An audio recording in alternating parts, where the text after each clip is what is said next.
Bienvenidos a una nueva edición del Conocimiento Te Empodera, un espacio creado para informar, orientar y poner en tus manos herramientas que pueden ayudarte a tomar mejores decisiones.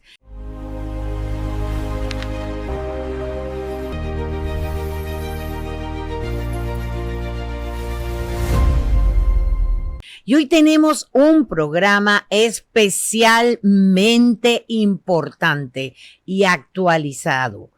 La realidad migratoria en Estados Unidos continúa cambiando. Nuevas decisiones, nuevas políticas, modificaciones en procedimientos de USCIS y novedades relacionadas con procesos de asilo especialmente, que están generando muchas preguntas y mucha angustia en nuestra comunidad. ¿Qué está pasando realmente? ¿Qué ha cambiado? ¿Qué decisiones está tomando USCIS en este momento? ¿Qué está ocurriendo con los casos de asilo? ¿Y qué debe hacer una persona que actualmente tiene un proceso migratorio pendiente? Para analizarlo, tenemos hoy un invitado súper especial, una persona que es especialista en esta materia y es quien nos va a ayudar a separar los rumores de la realidad. Nos acompaña el abogado Carlos Párez. Carlos, bienvenidos a El Conocimiento Te Empodera. Quiero comenzar poniendo a nuestra audiencia en contexto. Estamos viviendo en este momento una crisis donde prácticamente cada semana aparece una información nueva relacionada con la materia migratoria. Entonces, te pregunto, ¿cómo describirías tú en este momento el panorama migratorio en los Estados Unidos? Bienvenido. Saludos a usted y a todas las personas que nos sintonizan. Básicamente es un tema que está causando mucha zozobra, pero también incertidumbre. Incertidumbre no solamente a las personas, sino también a la comunidad jurista, a nosotros como abogados, porque hay tantos cambios, pero posteriormente a los cambios vienen las interpretaciones legales, interpretaciones de las cortes de distrito, las cortes de inmigración, los oficiales de UCI, y entonces hay cierta inconsistencia. Claro, ciertamente el derecho siempre ha sido inconsistente porque es interpretativo. No obstante, esas interpretaciones pasan de generación en generación y se incorporan a nuestro ordenamiento jurídico por conducto de la jurisprudencia. Pero en este caso, estos asuntos o estos cambios son tan noveles que no ha evolucionado la jurisprudencia interpretativa y entonces las personas desean una contestación categórica de muchas de las preguntas y es importante entender que probablemente lo que aplica en Florida no aplica en Nueva York y no aplica en Texas y por eso es importante orientarse con conocimiento. Pero una persona que actualmente, Carlos, tiene un proceso pending ante USCIS, por ejemplo, ¿qué es lo más importante que debería saber en este momento y qué le recomendarías tú como un abogado especialista en la materia? Sí, Soraya, importante. Lo primero es consultar con un abogado reputable, con conocimiento, que atienda personalmente su caso, que conozca su caso en materia migratoria. 2, entender y reconocer las fortalezas y las debilidades de su caso para hacer las debilidades, convertirlas en fortalezas y las fortalezas seguir aumentando las mismas de manera que se tramite un proceso consistente. ¿Qué le recomiendo? La toma de decisiones. Si la decisión de la persona es luchar por su caso, entonces es ir a por todas, como decimos. Entonces es importante lo siguiente. Hay casos que se están aprobando, claro. Eso no necesariamente es lo que reseña la prensa o los medios, porque sabemos que las noticias a veces negativas son las que van a vender. Por eso mi frase es emigrar en ley es posible, porque precisamente, por ejemplo, yo voy a corte constantemente, todavía, Soraya, yo no he visto personas arrestadas en corte. ¿Qué ocurre? ¿Que han arrestado personas? Sí. ¿Que yo las he visto? No. Y yo te puedo asegurar que salen más personas, o el 99% de las personas que van a corte no son detenidas, pero hacemos más hincapié en esa sola persona aislada que desafortunadamente fue detenida.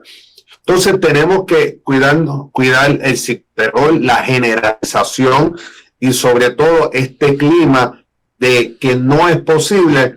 Cuando recientemente el domingo a mí, pues, por ejemplo, me llegó una residencia de una persona de Venezuela con asilo pendiente. Ya sí yo puedo decir, están llegando cartas de aprobación porque hubo una pausa, una paralización tanto de los asilos como de la ciudadanía y otros procesos. ¿Qué les recomiendo? Sigan su sueño, pero si su interior, su paz emocional le dice no voy más, entonces también oriéntense de cómo hacer el proceso de salida correctamente para que puedan regresar o entrar con el pie derecho a los Estados Unidos. Sin duda alguna, todos los días sentimos que USCIS tiene nuevas políticas relacionadas, por ejemplo, con las evaluaciones de la I-589 de asilo, los estándares de evidencia. Estamos frente a un USCIS más estricto al momento de revisar y decidir esos casos. Y por otro lado, están recibiendo y evaluando las actualizaciones de esos casos que están yendo a entrevistas de miedo creíble en USCIS. A su primera pregunta, no veo a USCIS más estricto. Veo USCIS cumpliendo la ley. Tenemos que entender que venimos de un COVID donde muchas decisiones se pausaron. Posteriormente hubo unos TPS para ciertos países y otras.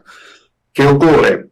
Si el asilo cuando se presentó sin firma, porque he visto aplicaciones sin estar firmadas, si la persona no anexó los pasaportes, que son los requisitos que establece el proceso, pues evidentemente la persona fue la que falló y no podemos hablar de un cambio de política. Siempre ha sido la política. Lo que estamos viendo es que se está cumpliendo de manera más rigurosa las políticas y los procesos. Y en eso yo hago mucho hincapié, porque ha sido mi experiencia. En atención a las actualizaciones, yo he actualizado y he suplementado muchísimos asilos en este 2026. Gracias a Dios, toco madera, todavía no he tenido ningún tipo de carta o de objeción por parte de USCIS en ese sentido.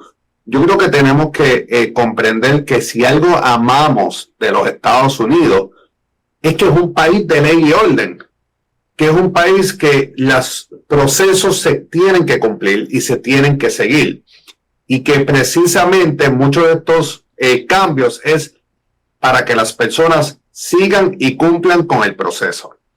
O sea, ¿tú consideras que en este momento lo más importante que tienen que hacer los solicitantes de asilo frente a USCIS es definitivamente actualizar, climatizar sus casos pero no entregarlos el día de la entrevista, sino enviarlos con anterioridad, enviarlos ya, para evitar que que se cierren esos procesos, por ejemplo, porque falta alguna evidencia? Ahora, mi preocupación es, los están tomando en consideración, están leyendo los oficiales de inmigración de USCIS, todos esa gama de actualizaciones que a veces es grande. ¿Por qué? Porque tienes que colocar nuevas condiciones país, inclusive lo de los terremotos en Venezuela, por ejemplo, o algún hecho o evidencia que haya surgido posterior a hace 8 años, 10 años que ese solicitante introdujo su asilo. Entonces, me preocupa es si están recibiendo las actualizaciones, deben hacerlo, los solicitantes deben hacer esas actualizaciones, y en caso de que se niegue el oficial de USCIS a recibirme esa actualización, ¿qué puedo hacer? Es que no ha sido mi experiencia ha sido que me han recibido las actualizaciones. Lo que ocurre es que a veces nosotros como latinos, y me incluyo, dejamos las cosas y los procesos para lo último.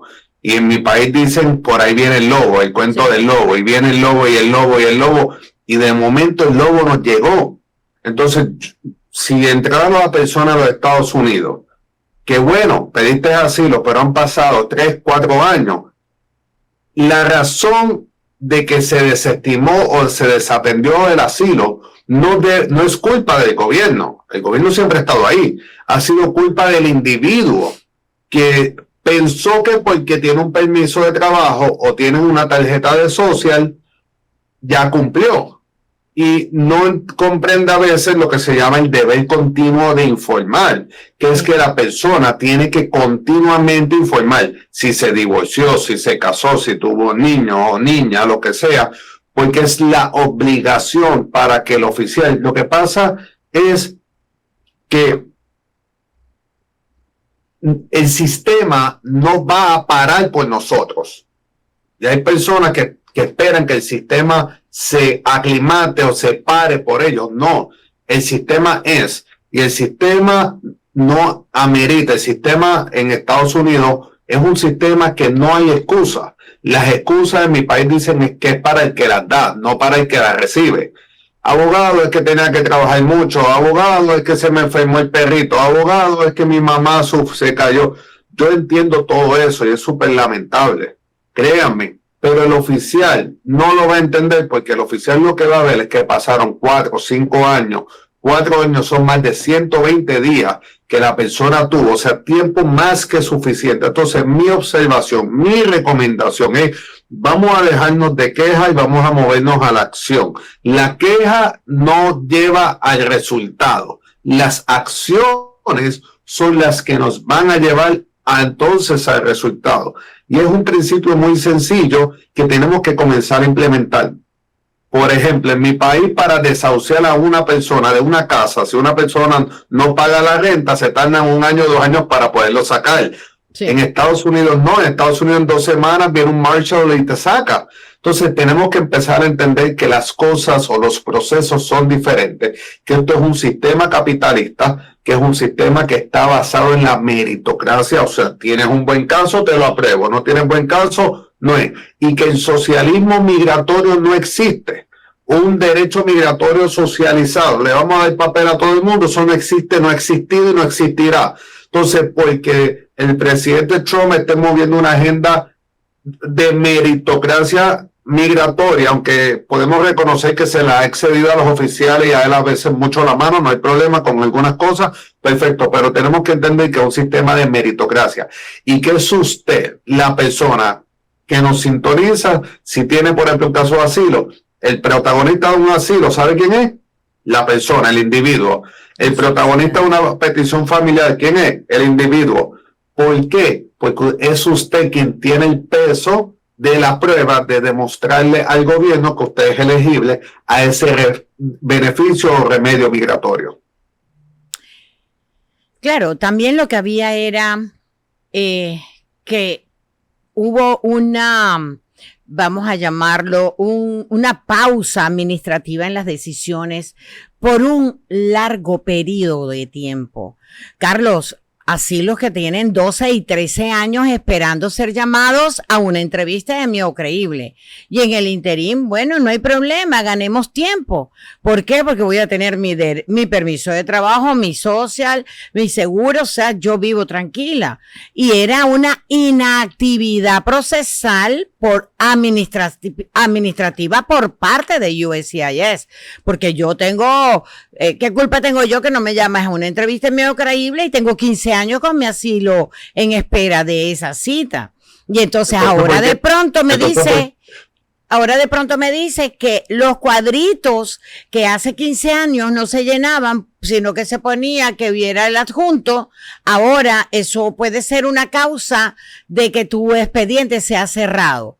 ¿Y cuántos asilos no se aprobaron hace años con los cuadritos diciendo, mira el archivo adjunto, porque la historia o la declaración jurada era muy larga? Entonces, juegan muchos factores, ¿no? En todo esto. ¿Qué vamos a hacer, Soraya? ¿Le vamos a echar la culpa al sistema?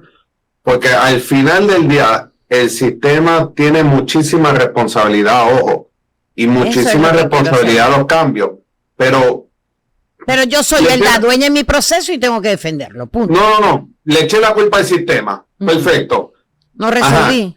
No resuelvo nada, entonces ese puede que suene así súper feo, pero volvemos, le voy a echar la culpa a Trump. Sí, Trump lo estaba haciendo mal, pero al final del día igual me voy a tener que sentar a defender una entrevista, igual voy a tener un resultado, igual. Claro. Entonces yo creo que tenemos que, sí, molestarnos, sí, incomodarnos, sí, obviamente frustrarnos, no pasa nada. Vamos a tener todas las emociones y es normal porque somos seres humanos. Pero vamos a la acción.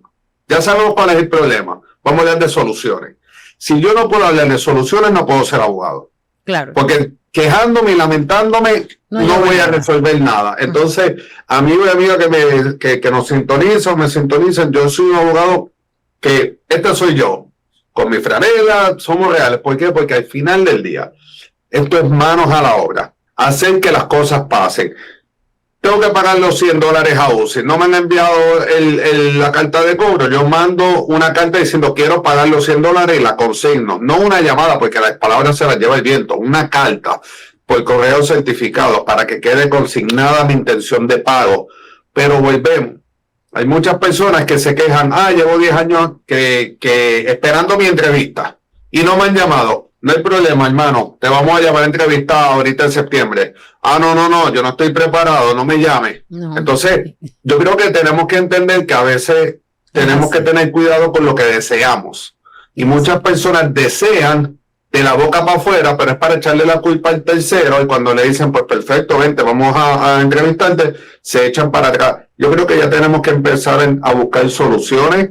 Yo le llamo a dejar el psicoterror del algoritmo, porque todas estas redes te van a pasar, si usted está viendo contenido de terremoto, te van a pasar todos los videos de terremoto, y si usted ve contenido de deporte, te va a enviar información de deporte. Entonces, tenemos que empezar a entender que nos estamos alimentando de cierto contenido que a lo mejor no nos está edificando, y tenemos que edificarnos, tenemos que tener fe y tenemos que entender, particularmente lo que me dedico principalmente es asilo, que si usted pidió asilo, el gobierno lo que te está dando es la oportunidad de defenderlo. La pregunta es si estás viendo el asilo como una oportunidad con el fin de que por fin alguien me escucha y me va a dar esa paz que tanto deseo, o como muchas personas que dicen que el oficial me va a entrevistar para sacarme. Entonces, ¿qué visión tenemos del asilo? ¿La constructiva o la destructiva? Yo opto por la constructiva. Así es. En este momento hay mucha preocupación con las decisiones que pueda tomar USCIS, porque, bueno, todo el mundo, yo creo que por un lado hay desinformación, por otro lado hay especulación, hay la Universidad de TikTok informando cantidad de cosas a diarios. Y me pregunto, Carlos, por ejemplo, lo que está causando pánico en este momento, que es que ciertos casos de asilo van a ser cerrados a discrecionalidad de USCIS. ¿Qué de cierto hay en esto y cuáles serían los casos elegibles para ser cerrados a discreción de la oficina del USCIS? Es que suena feo todo esto, pero la discreción está fundamentada en el derecho. Y la ley de inmigración, por ejemplo, dice que si usted tiene doble nacionalidad o entró con una visa europea, ojo, no necesariamente la UCI tiene jurisdicción de muchos casos, ¿no? Entonces, ¿qué estamos viendo? Personas que sus casos en ley no reúnen los requisitos para tener una elegibilidad ante UCI. Puede que con el juez sí de la corte, ojo, sí, pero ante UCI, eso se llama jurisdicción, ¿verdad? Aquellos que no son abogados, les explico, la jurisdicción es la autoridad que tiene un foro en adjudicar un caso. Y en temas de asilo hay dos lugares que tienen jurisdicción. La UCI, que es la Oficina de Visas del Gobierno de Estados Unidos internamente, la Agencia de Inmigración Interna del Departamento de Seguridad Nacional de los Estados Unidos, y está la corte que le pertenece al Departamento de Justicia. Esos son los únicos dos lados dentro de Estados Unidos que te dan asilo. Entonces, la ley dice que hay unos casos que puede ver uno y hay otros casos que los puede ver el otro. Si entraste por frontera y radicaste el asilo en UCI, pues lo radicaste donde no es. Pues discrecionalmente te lo van a cerrar porque es que allí no era, porque la ley no te lo faculta, pues entonces tengo que remitir el caso a donde tiene que ser correctamente. Entonces yo creo que tenemos que tener mucho cuidado con la semántica porque suena feísimo, sí, ¿verdad? Y lo veo mucho en los medios de comunicación tradicionales. UCI está sacando a la gente, enviándolas a corte. Es que nunca debieron de haber presentado su caso porque es que legalmente no es el lugar correcto. O sea, si yo quiero pollo, yo no voy a pedir pollo en una taquería que no vende pollo. Yo tengo que ir al lugar que a la pollera, ¿verdad? Pues lo mismo acá. O quiero pizza, voy al restaurante y tal. Claro. Pues lo mismo. Usted tiene que ir a buscar el remedio en el lugar que lo puede conceder. Y si lo pidió donde no era, el deber de la persona es devolverte la plata y decirte, no es aquí. Ahora yo te voy a remitir al vecino porque el vecino es el negocio o el comercio que sí tiene eso que usted desea. Ahora bien, por la práctica que tú tienes, ¿cuáles son los errores más frecuentes que ponen en riesgo estos casos de asilo? Por ejemplo, contradicciones en el formulario, contradicciones, inconsistencia entre lo que se declara y las evidencias suministradas, información incompleta. ¿Cuáles son los errores principales que tú ves a diario que llevan al fracaso y a poner en riesgo estos casos de asilo? Sencillo, no tener caso. No todo el mundo tiene un caso de asilo. Hay personas que piensan que tienen un caso, pero no. El asilo se da por unos factores que establece la ley y que esos factores estén alineados o la razón fundamental de esa amenaza, daño, maltrato, muerte, golpe, persecución es por pertenecer a uno o varios de los 5 grupos protegidos. Si lo que le pasó en el país no está alineado a los 5 grupos protegidos, no hay asilo. 2. Si tienes doble nacionalidad y te puedes ir, aunque hay una excepción en el segundo circuito, pero como no hay más general, si tienes doble nacionalidad, pues el deber ser que establece la ley es que la persona pues no puede ir a este país, pues voy a ir al otro que yo soy ciudadano. Lo que pasa es que la gente quiere tener viveza criolla y entonces tienen una ciudadanía de un país, después renuncian y después van a la otra, entonces quieren jugar como si fueran póker con las distintas nacionalidades cuando son temas serios. Sí que el error principal que yo he visto, Soraya, es muy sencillo, es no tener caso. Y gente que presenta asilo que realmente no tienen los fundamentos. Carlos, el otro día alguien me hizo una consulta, Carlos, porque me hicieron bullying en la escuela. Pues está bien, pues llamas al principal. En la universidad, pues llama al director de la universidad. O sea, eso no es un asilo. Yo creo que tenemos que entender que es un asilo y que en algún momento empezó este tipo de remedio humanitario se ha mal utilizado en demasía y lo que ha hecho es que ha afectado los casos que genuina y legítimamente tiene. Entonces, ¿qué les digo a usted? Deep inside, bien en el fondo, y por eso a mí a cada rato me llaman, abogado, ¿qué puedo defender que no sea el asilo? Porque es que no, ya yo sé que la persona no tiene un buen caso de asilo. Pues si usted en el fondo sabe que no tiene un buen caso de asilo, no lo vas a defender. ¿Sabe qué? Tienes que considerar o la salida voluntaria o otro remedio migratorio. ¿Por qué? Porque el asilo tiene unos requisitos y si no cumple, no cumple. Entonces no puedes defender lo que no puedes tener. Carlos, en el proceso de actualización de un caso de asilo, yo puedo actualizar y agregar nuevas evidencias y nuevos hechos a esa declaración jurada y debe ser revisada por el funcionario, o yo no puedo ampliar la declaración que introduje hace 10 años? Todo es posible. Lo importante, el criterio es que sea verdad. No, supongo que sea verdad, pero puedo ampliar la declaración. Lo que no debo es contradecirla, ¿no?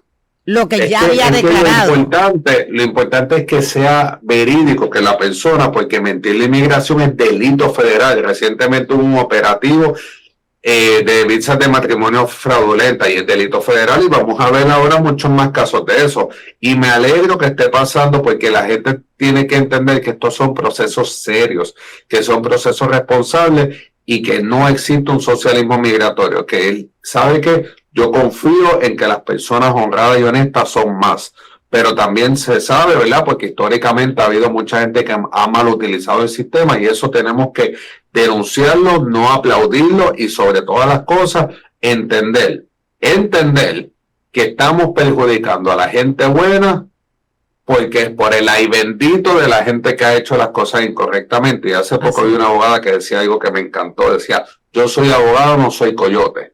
Y eso me encantó, porque al final del día, como abogados, como funcionarios del tribunal, que lo decía también la abogada, que se me olvida el nombre, para darle crédito también, la abogada decía, como funcionario del tribunal, mi trabajo es hacer cumplir la ley.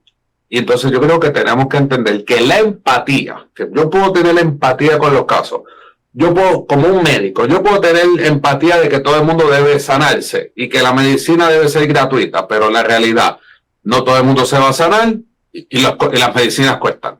Ese es el mundo que vivimos. Entonces yo creo que de la misma manera que un médico tiene los pantalones en su sitio para decirle a una persona: señor, usted está metastizado, tiene esta enfermedad, tiene estas circunstancias, o su condición de salud de su corazoncito es esta y esta, hay que hacerte una operación.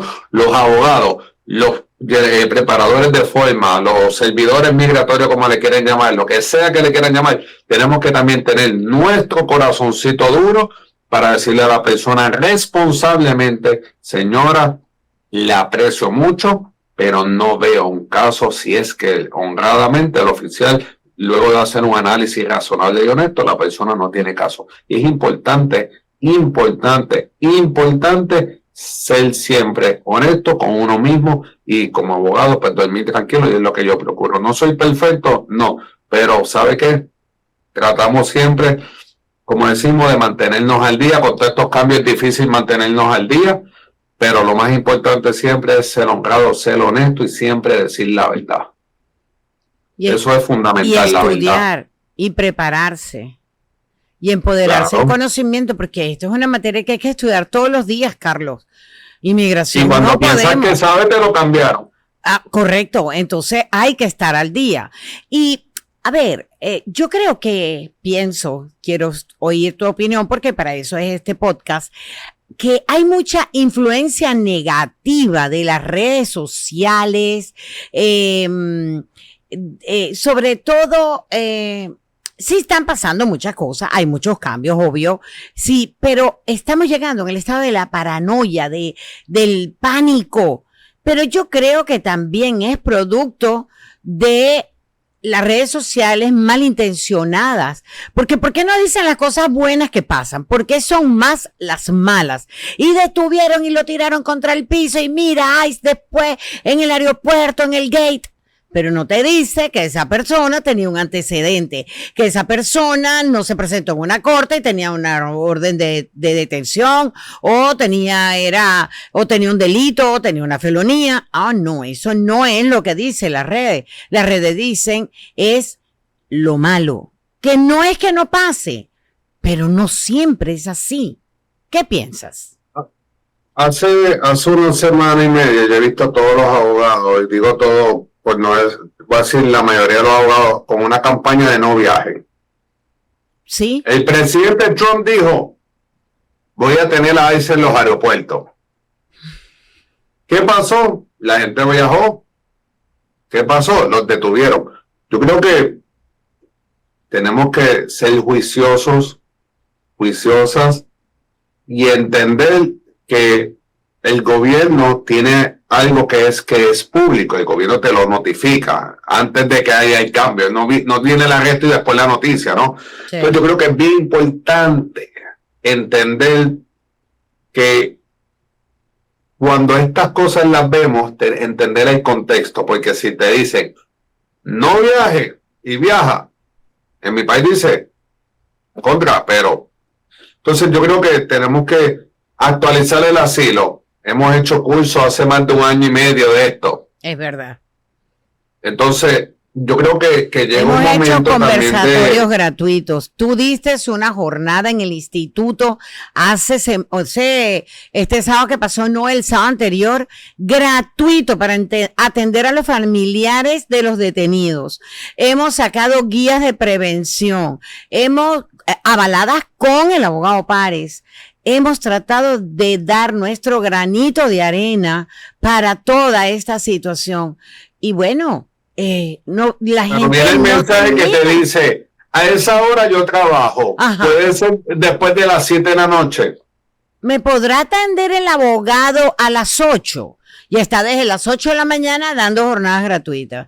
Entonces, eso también es lo que sucede, Carlos. Uno trata de poner, Antes yo estaba viendo un abogado reconocido en Miami que hizo una publicación que lo decía, tal cual, decía, pónganse en pilas por la cantidad de gente que le está desatendiendo los casos. Uh-huh. A mí me llaman, abogado, no sé si irme para Europa, quedarme, no sé qué, si la persona no sabe lo que quieren. Entonces yo creo que es un momento que se sienten las familias, lo dialoguen con familias, pero es importante tomar decisiones, porque en esa ambivalencia, en esa ambigüedad, sí, no y sí, es que llegan las cartas, es que llegan las entrevistas, es que llegan los referidos. Y ya cuando tienes eso, ya no tienes el paciente para darle las pastillas, para tenerlo estabilizado. Ya estás en el quirófano. Inclusive las detenciones, entonces, la familia se desespera, te vuelve loco. Hay muchos abogados que no quieren hacer detenciones. Los honorarios son diferentes. Uh-huh.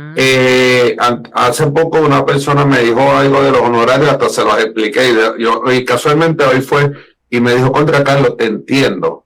Y yo le digo, porque la gente a veces dice, ay, me cobró 4,000 o 5,000, pero típicamente la comunidad de inmigrantes no te paga eso, 8,000 o 5,000 lo que cueste, te pagan 500, te pagan 1,000. Entonces, un asistente administrativo, un preparador, un paralegal que te cobra, ¿qué? X, 2,000, 3,000, 4,000, 5,000 dólares al mes, tú no lo puedes tener, tú no le puedes pagar su fee, su trabajo de oficina con $500. Claro. Entonces, uno necesita como abogado tener 5 o 6 casos solamente para cubrir ese sueldo. Ojo, pero hay que sumarle la tinta, el papel, la computadora, el tiempo, todo lo que hay que se dañó, el escáner. O sea, tanta herramienta, no es que te los dan de una que tú dices, pues, entonces de momento quiere que la persona, el personal administrativo y el abogado esté 24 horas, pero al final del día uno tiene que trabajar. Entonces sí, desafortunadamente es un mundo capital, pero por eso le digo, para que eso no ocurra y no llegue esa zozobra, ese desespero, hagan las cosas con tiempo. No tiene que ser mi oficina. Hay buenísimos abogados que inclusive que le dan cursos al instituto, que están por ahí, que los he visto, que son gente reputable, gente que sabe de la materia, lo que está haciendo. No tiene que ser mi firma. Yo no doy abasto, como decimos, no soy el único. Yo creo que tenemos que ser muy genuinos. Esto no es para vender. Esto es para educar con conocimiento y para que ustedes entiendan. Si yo quisiera hacer un pitch de venta, haría otra cosa. No, lo que estamos hablando es genuinamente una preocupación, que es que estamos dejando para lo último y luego nos quejamos. Entonces, ¿cómo quiere rebajar si no hace dieta? Tal cual. Bueno, vamos, en este momento voy a hacer un breve paréntesis para invitarlos y recordarles que estos podcasts rumbo al segundo Congreso Internacional de Gestión Global de SBG Institute, 18 y 19 de septiembre, los estaremos preparando y transmitiendo semanalmente con los diferentes speakers que van a participar en nuestro congreso. De verdad que estamos orgullosísimos. Inscríbete, aparta tu cupo, no te quedes por fuera, que después te vas a arrepentir. De verdad que estamos preparándonos para darles lo mejor de todos nosotros, 34 speakers. Así que prepárense y están todos invitados aquí en Miami, 18 y 19 de septiembre. Carlos, siguiendo con toda esta conversación, me llama muchísimo la atención otra cosa, las detenciones, que las familias se desesperan. ¿Cuál sería tu recomendación en este momento para los casos de las detenciones? ¿Qué debe hacer la familia? ¿Qué no deben hacer? Porque entonces terminan con un abogado, contratan otro, llaman a otro, se desesperan. ¿Cuál es tu recomendación? Mire, básicamente esto es como el COVID. Las detenciones van a existir. Ya existen. El COVID en algún momento nos iba a dar. Nosotros nos pusimos mascarilla, limpiábamos con detergente, como también guardábamos la distancia. Éramos bastante juiciosos en ese momento. Las detenciones van a ocurrir y no sabemos a quién y esperemos que a ninguno le pase. Ahora bien, ¿qué necesitamos? Ya tener un fiador previamente identificado, como también tener la lista de documentos que se requieren para uno presentar la fianza. Si eso está y está organizado, el abogado que sea puede moverse extremadamente más rápido. Claro. Tener una consulta con un abogado donde la persona, mientras está en la libre comunidad, como decimos, le diga, mire abogado, esta es mi vida, esta es mi historia, estas son mis multas de tránsito, este es mi problema con el IRS si no tengo en los taxes. Todo este tipo de conversación, tenerla ahora que está la persona libre. Porque una vez que la persona está detenida es muy difícil esa comunicación. Y entonces tener ese plan de contingencia, prepararse para que cuando llegue la eventualidad que pudiese llegar, sabemos que está, entonces uno pueda reaccionar. Ese es el tema. El tema no es la enfermedad, el tema es cómo reaccionamos. Y entendiendo que para reaccionar tenemos que tener información. Yo soy abogado, yo trabajo con documentos. Entró por el aeropuerto, I-94. Es venezolano, véase pasaporte. ¿Tiene asilo pendiente? Aquí está el recibo. No es un riesgo y ha cumplido con ICE, vea las biométricas. ¿Pagó los $100? Vea el recibo. ¿Pagó los taxes? Aquí están los taxes. ¿Tiene un esposo gringo? Acta de ciudadanía o naturalización o documento de gringo. ¿El gringo sponsor tiene casa? Véase el lease agreement o el apartamento o el título de propiedad de la casa. Todo y cada uno de los documentos y ya organizado. El problema es cuando te dan un documento, mañana otro, no lo escanearon o lo digitalizaron correctamente. Ahora mismo yo tengo una pelea ahí de una fianza que estoy de cirujano porque el archivo pesa 100 megavatios en computadora. Sí. Y la página de la corte solamente aguanta cierta capacidad. Entonces tengo que romper ese archivo y en vez de presentarle un documento tengo que dividirlo en tres, con 3 portadas, 3 tablas de contenido. O sea, es una complejidad. Llevo 6 horas rompiendo un PDF.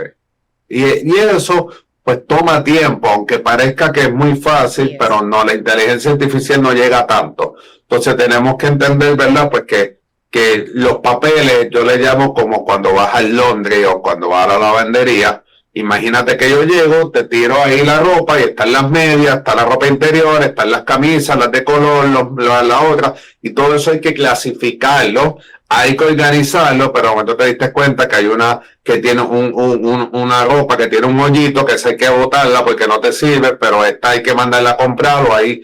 Entonces llega un momento que hay que segregar, separar y luego entonces compilar. Tiene su proceso. Uno de los temas definitivamente que más preguntas generan en nuestra comunidad inmigrante es las nuevas reglas.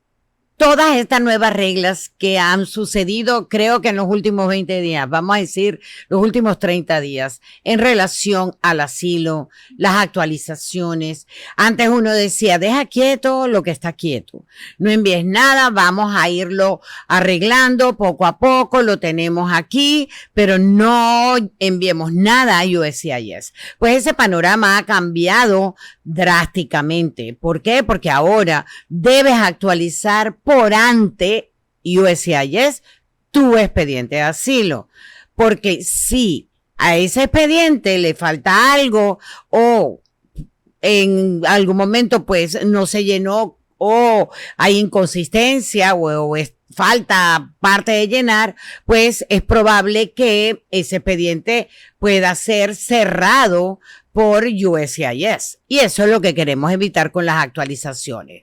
Y la pregunta, Carlos, ¿qué está pasando actualmente con esos procesos de asilo y las actualizaciones? Desde que USCIS anunció el cambio que permiten que estas solicitudes puedan ser cerradas sin una entrevista previa de miedo creíble.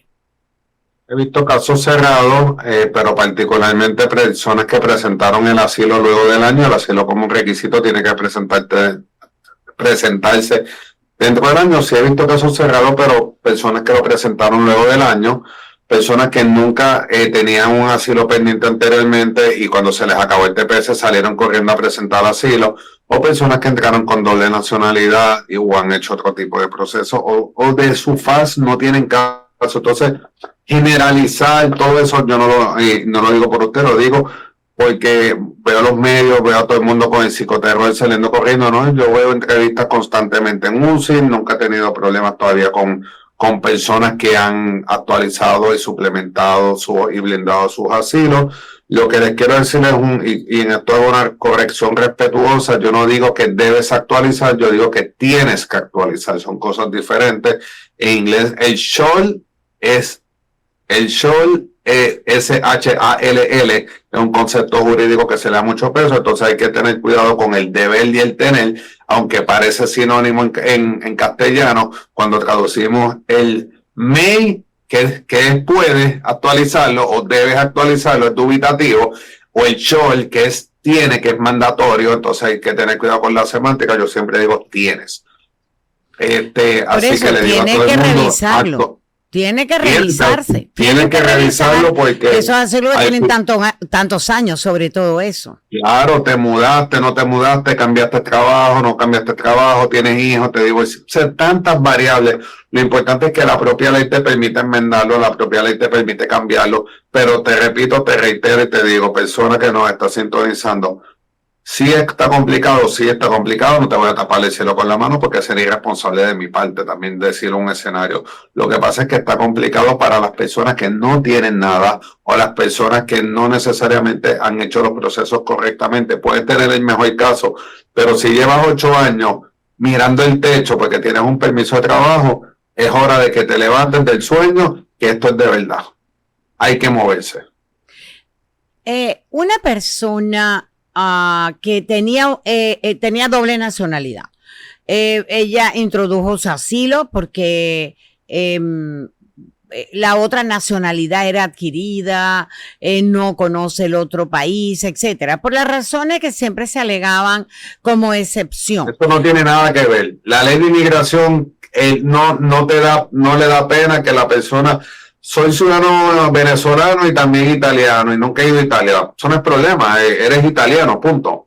Ok, pero si yo me caso con un ciudadano, con una persona que tiene un asilo pending y yo soy derivada, ¿habrá mayor posibilidad si yo cierro mi solicitud de asilo con mi doble nacionalidad y me incorporo al asilo de mi esposo como derivado de ese asilo?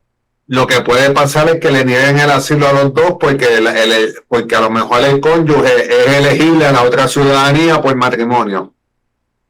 pero no lo es. O sea, es elegible, pero no tiene doble nacionalidad. Yo lo he visto. O sea, yo soy ciudadano, por ejemplo, colombiano. Yo soy colombiano y me caso con una persona que tiene ciudadanía venezolana y ciudadanía española. Pues matrimonio, yo como ciudadano colombiano con una esposa española, yo puedo ser elegible a lo mejor a la ciudadanía española. Entonces yo decía, y eso me puede imputar. Ese caso es un caso que hace poco lo publiqué, donde a un joven venezolano, la Junta de Apelaciones de la Barra de Inmigración, se me escapa ahora de la mente, le denegó porque su papá, no el muchacho, su papá era español. Y la Barra de Apelaciones, la Junta de Apelaciones determinó que él tenía el potencial, tenía ciudadanía de nacimiento española y tenía doble nacionalidad. Y este caso es del 2013. O sea, yo creo que tenemos que por eso se llama un sistema de precedentes. Lo que me estás diciendo, ya otras personas lo han hecho y ha sido interpretado. Entonces, ¿cuál ha sido la interpretación? ¿Qué pasa? Hay países que por matrimonio, esa ciudadanía le puede ser imputable al cónyuge. Pero, por ejemplo, Italia, por darte un ejemplo, exige que el cónyuge, que no es italiano, tiene que aprender el idioma italiano y otros tipos de exámenes y otros tipos de cosas. Entonces, va a depender del ordenamiento jurídico de cada país. A veces en las consultas, yo siempre tengo que decirle a la persona, en este tipo de casos, pues mira, búscate un abogado migratorio de España o de Perú o de Chile que me explique si usted puede o no. Que no puede ser elegible a la ciudadanía chilena mediante un cónyuge. Está bien, pues que me haga una opinión legal para yo educar entonces, por conducto de esa opinión legal, al funcionario de UCI sobre ese tema, pues si él lo levanta. Yo creo que tenemos que entender, ¿verdad?, que llegar a Estados Unidos no te garantiza, a veces la gente dice, llegué. No, cuando llegaste es cuando comienza genuinamente el proceso. Y a veces toca tener que buscar abogados de otros países para que puedan ilustrar y educarnos, porque yo te puedo hablar de la ley migratoria de Estados Unidos, pero yo no te puedo hablar de la ley migratoria de otro país, porque no soy abogado en dicho país, no la conozco. ¿Y qué ocurre cuando las circunstancias y condiciones país cambian? Sobre todo en esos países en esas solicitudes que tienen tanto tiempo, tienen 15 años, ya las condiciones del país de origen cambiaron. ¿Qué es lo que va a suceder? Pues si me llama la peligrosidad y es un caso de asilo, no hay asilo. Se acabó. Santos y la FARC, Colombia, año 2010, tanto, no me acuerdo exactamente, tratado de paz del gobierno de Colombia y la FARC. ¿Qué pasó? Pues mucha gente había pedido asilo por la persecución de la FARC, hubo el tratado de paz y pues se negaron en aquel momento muchos casos por UCI y la Corte porque ya no existía esa peligrosidad porque había una amnistía, un tratado de paz donde la FARC había dicho que había derrocado, iba a entregar las armas. Claro. Carlos, otro punto que también ha cambiado mucho y que no podemos pasar por alto era cuando comenzamos a saber del asilo como protección humanitaria. Decíamos que era una protección legal humanitaria y gratuita. Hoy por hoy ya ese concepto no es igual, por cuanto hoy por hoy el asilo tiene una tarifa anual. ¿Puedes explicarnos un poquito al respecto y qué sucede si yo no pago esa tarifa anual de $100? Y básicamente el asilo se presenta ahora una tarifa inicial y una tarifa anual. Ambas son de $100. Cuando se presenta el asilo o si tienes un asilo pendiente hay que pagar una tarifa de $100 anual. Y cada año fiscal, calendario del gobierno de Estados Unidos, tienes que pagar $100 adicionales. Eso es anual. ¿Qué ocurre? Si no se paga, entonces pueden cerrar su caso de asilo. No obstante, hay otros remedios que se sostienen o se pueden litigar. Porque el asilo se solicita mediante una planilla, una aplicación, que es ley 589. Pero esa misma aplicación tiene otros dos remedios migratorios, que es la retención y la convención en contra de la tortura. A lo mejor la persona no va a ser elegible a asilo por no cumplir su obligación de pagar la cuota o el arancel, pero se ha interpretado ya que los otros dos remedios sí puede la persona ser elegible a continuar peleándolo. Ahora, esos otros dos remedios no te van a llevar a la residencia. ¿Quién tiene que pagarla? ¿Todo el grupo familiar o cada uno de los miembros del grupo familiar, o es un solo pago por todo el grupo familiar que se encuentra en la solicitud? Esa pregunta es bien interesante, porque en UCI teóricamente y todo se paga $100 por el grupo familiar, punto. Y en corte, lo que pasa es que para ser elegible al withholding, cada persona tiene que presentar su propia planilla, su propia aplicación I-589, y es importante entender que cuando radica la otra aplicación también hay que pagar los $100. Entonces, mi recomendación es, si son 3, paguen los $100, son $300 y se van a economizar mucho dolor de cabeza. Ahora, normalmente USCIS notifica que tienen que pagar esa cuota anual. ¿Qué sucede si no me deja pagar el sistema, si no me notifica? Captura de imagen y le mandas una carta diciendo que has intentado pagarle. Como estábamos hablando ahorita, hay que ser proactivo. No esperes que te llegue la carta de cobro, a lo mejor no te llegó porque se perdió en el correo. O entonces, eso es un link, eso es un enlace, eso está en el internet. Entren, ponga su número a alguien, que es su número de inmigrante, con el recibo de su aplicación de asilo, y el sistema le va a decir si tiene o no que pagarla. Y si la pagó, dele captura de imagen para que quede constatado y consignado de que la pagó. Pero entonces tengo que estar pendiente del sistema todo el día y todos los días para verificar si me llegó la notificación del pago. Con que usted lo haga una vez cada 5 días, una vez a la semana. Es ser proactivo. Bueno, hay que hacerlo, ni modo. Yo te planteo algunas cosas que escuchamos frecuentemente en la calle o en las redes sociales y nos dicen, quisiera que me dijeras, ¿qué de esto que te voy a mencionar es un mito o es una realidad o depende del caso? 1, si tengo un asilo pendiente, ¿automáticamente estoy legal en los Estados Unidos? ¿Es un mito, es una realidad o depende? Tienes una autorización para estar en los Estados Unidos, mas no, bajo esta administración, no significa que no has violado o infringido la ley migratoria de los Estados Unidos y por lo tanto la persona pudiese ser detenida. Pero yo podría ajustar estatus si yo introduje mi solicitud de asilo dentro del tiempo establecido por la I-94 para mi estancia dentro de los Estados Unidos. ¿Podría ajustar estatus acá adentro? Ese no es mito ni realidad. No, es que depende porque si la persona está ajustando estatus, ajustar el estatus es pedir la residencia, cambiar de turista a residente permanente. Si lo está haciendo por matrimonio y hay una visa inmediata y hay un familiar cualificativo de esposo, esposa o hijo ciudadano, puede hacerlo, aunque porque el requisito es que fue admitido o pagó y que tiene la I-94, entre otros temas, ¿verdad? Es mucho más complejo, pero puede arreglar, no tiene que ver con... No tienes que presentar un asilo para ajustar por matrimonio, ojo. Y si es una visa de negocio, pues está teóricamente aplican otras normas, porque aplica la sección 245C de la ley de inmigración, entonces requiere estadía legal continua, presencia legal continua. Y una cosa diferente, lo que es una presencia legal continua, que es un estatus migratorio. Es importante, sí, hay un caso de technical reason, por razones técnicas, pero la gran mayoría de la jurisprudencia dice que solamente hay reconocidos 5 o 6 estatus. Escúchenme, los estatus son residencia permanente, TPS, asilo aprobado, turismo, visas de negocio de empleo y TPS.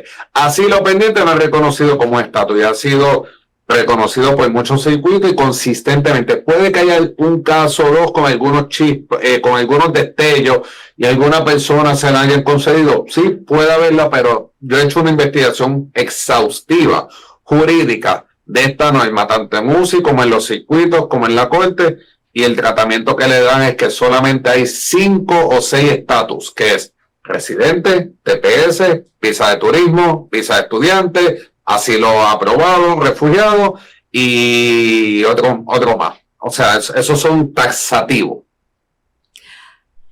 USCIS puede revisar nuevamente información que entregué hace años. Siempre pueden hacerlo. Es una realidad. Si cambio de domicilio, pero USCIS tiene mi correo electrónico, no necesito actualizar mi dirección. Usted siempre tiene que decirle a USCIS dónde está. Díganselo por carta, por email, cámbiala en el portal y envía hasta la carta a la oficina de asilo.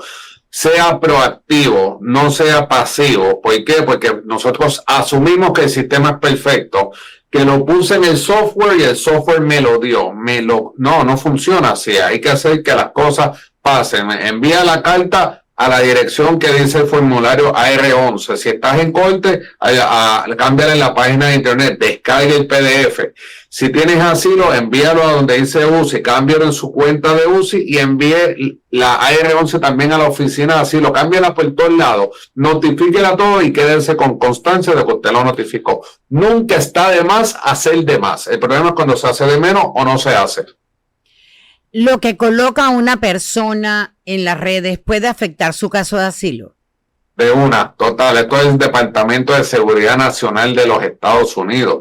ICE, desafortunadamente la gente los ha demonizado como que son lo peor. No, ICE está también para protegernos de personas malas, que a veces se le puede ir, como todo en la vida, nada es perfecto, pero el propósito de inmigración es la protección interna de la nación, incluyéndome a mí, incluyéndonos a todos. Repito, reitero, no es lo más simpático lo que estoy diciendo, podemos hablar de cosas que se le ha ido a la mano, sí, pero tenemos que entender, ¿verdad? Pues que la función de ellos es proteger la nación de manera interna y, por ejemplo, los casos de pedofilia y todo eso, es ICE quien arresta a esa gente. Bueno, estamos llegando casi al final de este podcast. No quisiera terminar sin antes recordarles que este próximo 18 y 19 de septiembre en Miami tendremos nuestro segundo Congreso Internacional de Gestión Global de SBG Institute, donde hablaremos de estos temas que hemos tratado hoy y mucho más. Donde vamos que ese día voy a tener chaqueta. Ese día vas a venir bonito, me lo prometes. No, hoy no. Bueno, pero ese día vas a venir bonito. Bueno. Yo me disfrazo para la corte. Ok, si hoy una persona nos está viendo y tiene asilo pending, ¿cuáles serían las 3 recomendaciones principales que en este momento tú le recomendarías que hiciera? 3, las principales. Su caso es la prioridad. No vas a tener trabajo si no tienes su proceso. No vas a tener la casa que tanto has luchado si no tienes el proceso. Podés tener hoy el mejor empleo. Yo te apuesto que si mañana tienes una orden de deportación y tienes una decisión final y firme, no lo vas a tener. Entonces tenemos que establecer ya prioridades y sobre todo una vez que la establezca, que lo que usted quiere hacer es defender su caso y darle seguridad y estabilidad a usted y su familia. Entonces buscar el abogado que usted se sienta cómodo o la abogada y dejar de estar inventando con la universidad del TikTok. Así es. Carlos, antes de despedirnos, quiero darte un minuto mirando directamente a nuestra audiencia que cree en ti y dicen, es que él habla claro. Y yo les digo siempre, habla claro, habla duro, pero les dice probablemente lo que no quieren oír, pero les dice la verdad. Hay muchas personas preocupadas, otras confundidas y algunas paralizadas por miedo ante tantos cambios y tantas noticias. ¿Cuál sería tu mensaje para ellas? La preocupación no nos lleva a nada.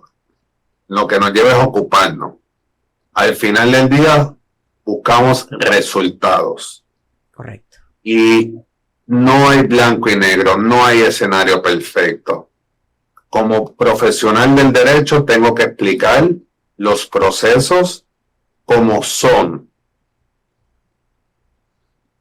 Que en el fondo me duela, claro que me duele. Que me llevo las preocupaciones a la casa, claro. Pero tengo que separar el ser humano a veces del abogado.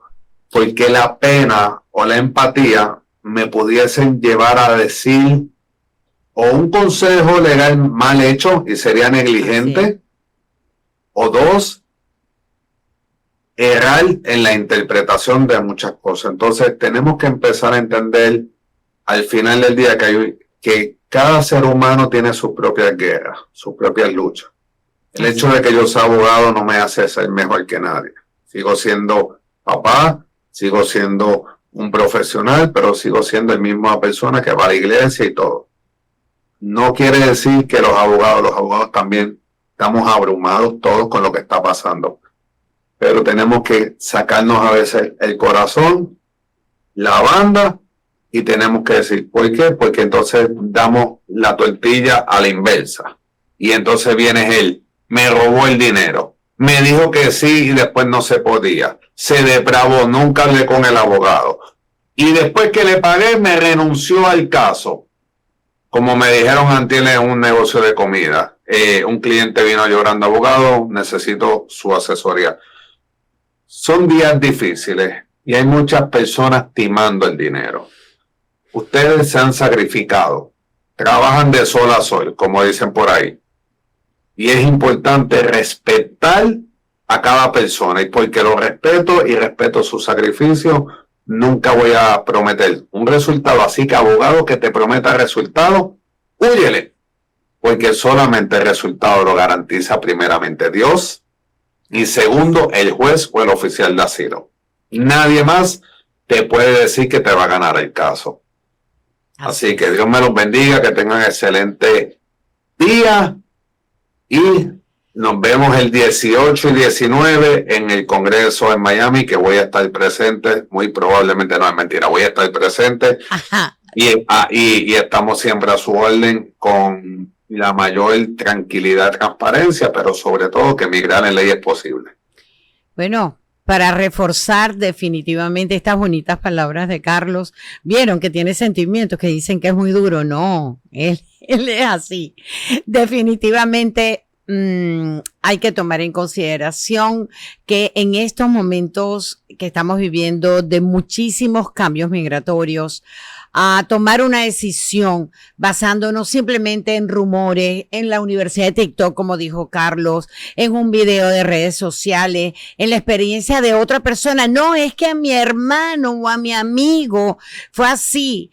Puede tener consecuencias irreversibles importantes. Hoy yo vi una publicación que alguien me escribió en Instagram, dice que el abogado diga la verdad porque no entra a ICE. Yo voy a ICE y entro con mis clientes. Claro que ellos entrevistan a la persona y yo estoy al lado, sí, y a veces me preguntan, a veces pero que yo no puedo entrar a ICE, por lo menos en ese caso que fue en Orlando, yo he entrado a la oficina de Orlando en el 100% de las veces. Entonces, yo creo que tenemos que entender que las generalizaciones hay que tener mucho cuidado. Correcto. Porque esa persona le dice a la gente, no porque me contrata a mí, me da igual, honestamente, yo no vivo de un caso, de dos. O sea, lo que quiero decir con esto es que hay una desinformación tan grande, las personas creen que saben, y yo que hago esto todos los días, ¿saben qué? No sé. Yo todos los días voy a Orlando, por ejemplo, yo llamo, ha cambiado algo, hablamos los colegas, hablamos con la Asociación de Inmigración, tengo un caso en Miramar, llamo al abogado de Miami, Miramar, oye, ¿qué ha habido nuevo? ¿Cómo está esto? Porque todos los días los abogados estamos aprendiendo también y aprendemos de ustedes. No hay soberbia, no hay arrogancia, lo que hay es empatía, amor. Pero ¿sabes qué? A lo malo hay que decirle malo, a lo bueno, bueno, y sobre todo que no hay peor cosa que un necio con iniciativa. Y la mayoría están pasándola mal porque han escuchado a muchos necios que tienen iniciativa. Buenas noches. Y cada caso migratorio es diferente. Por eso es fundamental conocer todos nuestros derechos, nuestros procesos. Vamos a revisar nuestras notificaciones. Leamos qué nos hicieron en el tiempo pasado, porque a veces no saben ni siquiera qué dice su affidavit o su declaración de asilo. Revisemos también mantengamos actualizada toda la información. Busquemos en este momento asesoría profesional. Es muy importante. Gracias, Carlitos, de verdad, por acompañarnos hoy y ayudarnos a entender esta nueva realidad migratoria. y a ustedes que nos acompañaron durante este podcast rumbo al segundo Congreso de Gestión Global de SBG Institute 2026. 1,000,000 de gracias por acompañarnos en esta nueva edición del Conocimiento Te Empodera Podcast. Muchas gracias y recuerden que cuando conocemos nuestros derechos, entendemos nuestros procesos y tenemos información confiable para tomar decisiones, lo más probable es que logremos el éxito. Recuerda siempre que el conocimiento te empodera. Nos vemos en nuestro próximo programa. Gracias, Carlos, por tan agradable e informativo podcast. 1,000,000 de gracias.